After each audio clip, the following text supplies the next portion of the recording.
Hi and welcome to video number 2 in our 4-part strategy on how you can effectively prospect the gym floor. Now, if you haven't seen video number 1, it's all about the mindset side of it, the confidence on what it takes to take that initial step and go and speak to somebody. All right, we've assumed now we're here in video 2 and we've assumed that you've actually taken that step and you've made your way in towards the gym, and it's now time. It's 6 p.m. on a Monday night. The gym's pumping, it's packed, and it's time for you to now start figuring out, how do I start to build some rapport or some relationships inside this gym. Now, the first thing I want to tell you is that you're not there to sell, okay? You hear that again, you are not there to sell. At this point in time, what you're there to do is to build some type of rapport, build some type of relationship with somebody and let them know that you are the expert in this particular area. So a couple of strategies you can do is you can get around, you can spot people. That would be my recommendation. Get around there and see someone exercising, and it's not about you trying to make them wrong or any of that sort of stuff. Just get in there as the motivator, the person that wants to help them and assist them and squeeze out 1 or 2 more reps, you know. You might ask their permission first and go, hey, look, do you mind if I spot you on that set of dumbbell bench that you're doing at the moment? I reckon I could probably help you squeeze out 1 or 2 reps. Is that something you'd be open to doing? Yep, absolutely. Beauty. You get in there and you get to show them what it's all about. Next bit is you might start giving them a little bit of technique correction, a little bit of technique advice.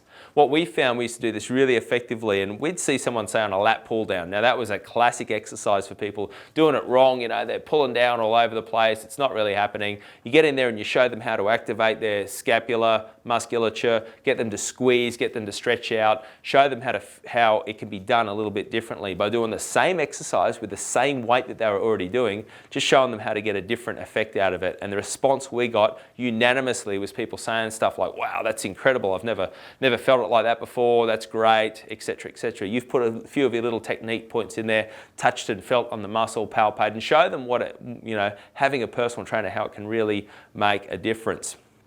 Another strategy is for you just to simply, you know, in that whole cardiovascular area, people running on treadmills and cross trainers and all that sort of stuff, it's quite a hectic, quite a busy area. So how do we break into there?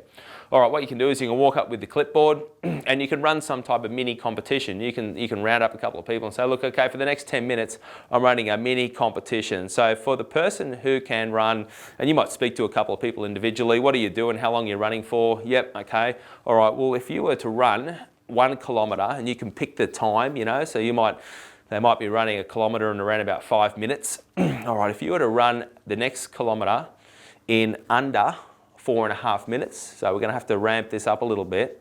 There'll be a prize at the end of it for you. Okay, I'll stand here, I'm going to motivate you through it and inspire. Is that something that you want me to do? Yep, absolutely, you got some confirmation. All right, beauty, let's go, we ready? And boom. So there, you're showing yourself in action. How do we use a piece of, you know, stationary cardio equipment and take you as the expert, the motivator, and put you in a scenario where that person's really feeling like, wow, I've got some help and some assistance with this. And of course, you know, you pick a number that's maybe challenging but definitely attainable for them. So beauty, yep, here we go, 100 meters to go, come on, sprint to the end, do you want me to crank it up? Yep, absolutely. And boom, they make the time, and typically they'll smash it out of the water. And the prize could be, look, if you like what I did, what I'd like to do is to offer you, you know, my walkthrough in the gym, or how I could take a few exercises and really show you the benefit of doing these in getting the best results in a short period in time. So my big thing is you got to make it fun, you got to make it enjoyable for you. This whole thing of just rocking up to somebody and just starting a bit of general chit-chat conversation. Hey, how you going, you know? Yeah, not bad on the weekend, was it? Pretty good weather, you know, the conversation can go nowhere. So I was very big on trading on your strengths. You are the expert, you're the authority in the area of exercise here, nutrition, mobilization, whatever it is, you can pull out some really cool gold nuggets for people. So they're going, wow, this person really does know their stuff. From there, it enables you to start to collect their details, okay? Start to exchange details. And in the next video, I'm going to speak to you about the process that occurs from meeting them, building some rapport, and what the next step could be. So stay tuned for the next one, and I look forward to speaking to you very shortly. Bye-bye.